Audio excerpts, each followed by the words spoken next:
Pemirsa, kembali berjumpa di Bicara Kawanua bersama saya Regina Mangkei.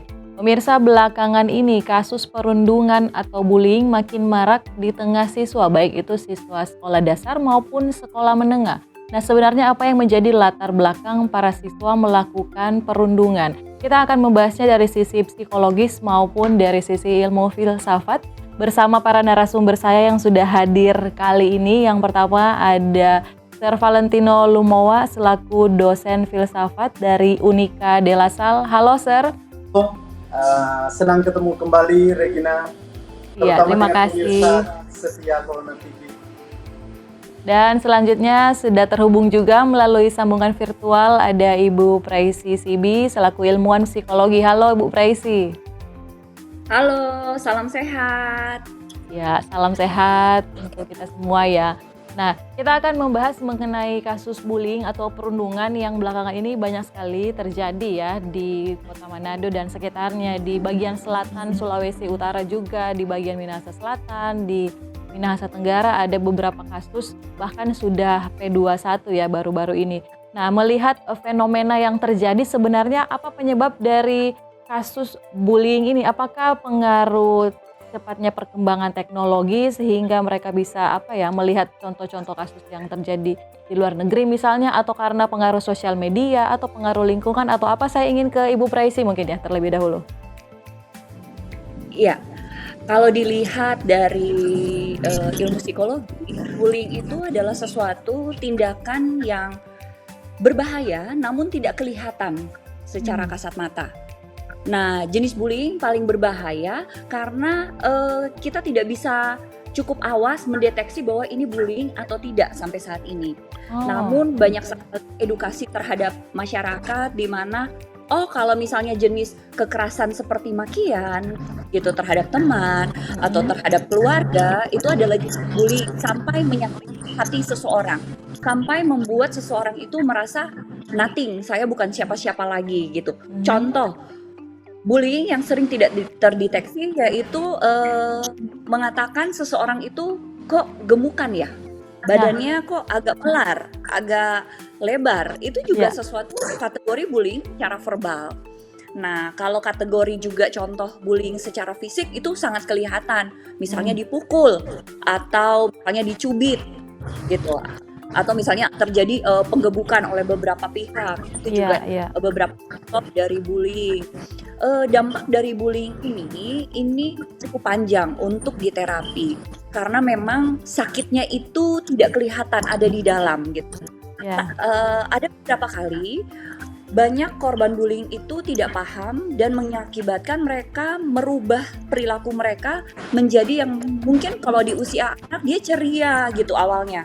Kemudian dia menjadi mau menyendiri, menangis terus, tidak mau ke sekolah lagi mungkin karena mungkin dibilang ada kata-kata yang sangat menyakiti dia gitu. Namun dia tidak tahu, memerlukan tenaga-tenaga profesional untuk membantu. Jadi tidak perlu ke psikolog atau ke ilmuwan psikolog konselor itu untuk sesuatu yang benar-benar menyakiti, namun perlu secara rutin untuk zaman sekarang gitu ya.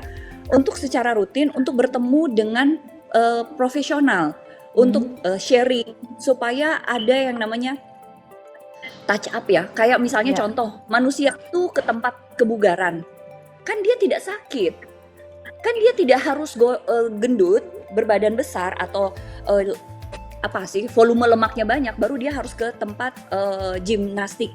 Namun dia ke sana untuk bugar. Sama persepsi mengenai harus ke konselor yang profesional atau ke tenaga psikologi atau ilmuwan psikologi bahkan ke psikolog itu tidak perlu yang sakit. Tidak perlu harus ada masalah baru ke sana. Namun kalau pengen bugar, mentalnya sehat itu sebaiknya dilakukan rutin untuk berkonsultasi begitu ke orang-orang yang profesional. Nah, kalau mau dibilang bullying itu dari mana sih gitu ya? Ini sebenarnya kalau mau dilihat dari beberapa banyak penelitian, ini banyak menyebutkan bahwa pembentukan karakter anak gitu ya, pembentukan karakter yang ada di dalam keluarga ini berpengaruh terhadap sikap seseorang itu terhadap lingkungan. Jadi diajarin etika. Ini memang sih semua orang bebas sekarang berkata-kata ini kan jujur. Biasanya mereka berkata-kata itu berdasarkan kan jujur. Saya marah makanya saya pukul. Kan benar ya. Namun ada yang namanya etika.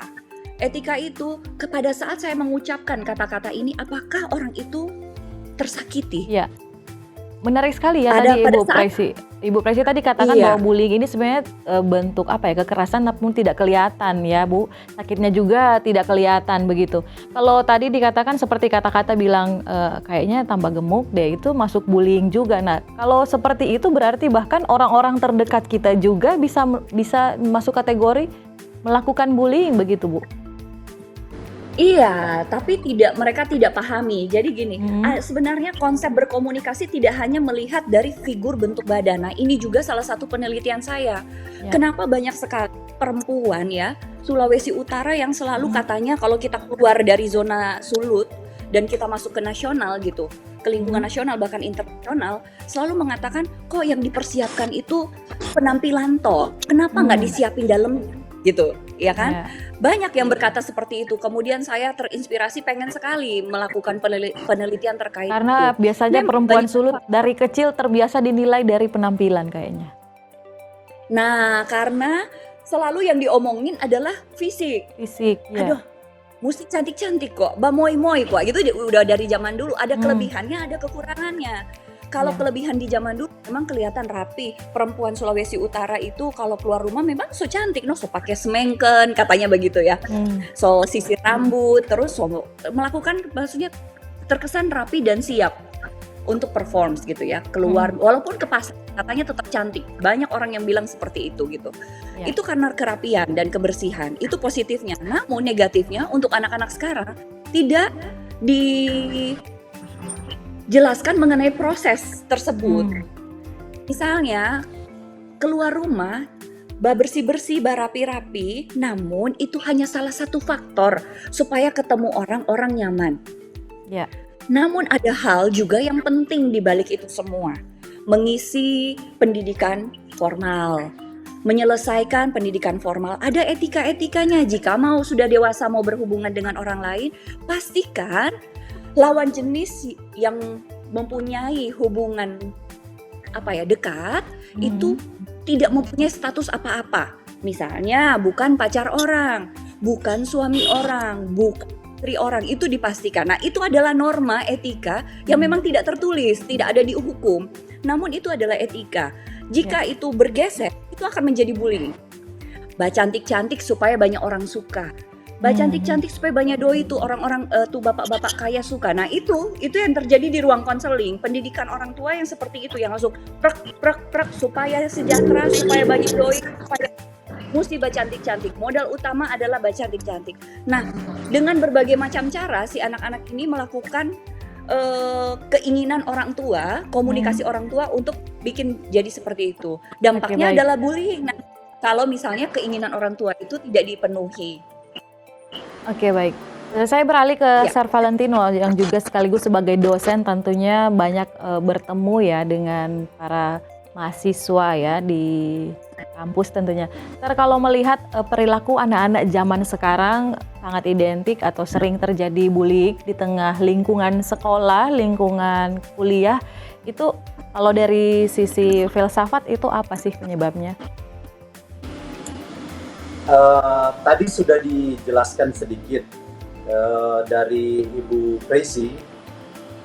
Di sana langsung kelihatan sebenarnya akar dari perundungan ini, akar dari bullying ini sangat jauh. Dia tidak hanya bisa dideteksi di sekitar atau di kondisi sekitar atau di konteks pada saat itu dan di konteks pada ruang itu. Sangat sempit nantinya.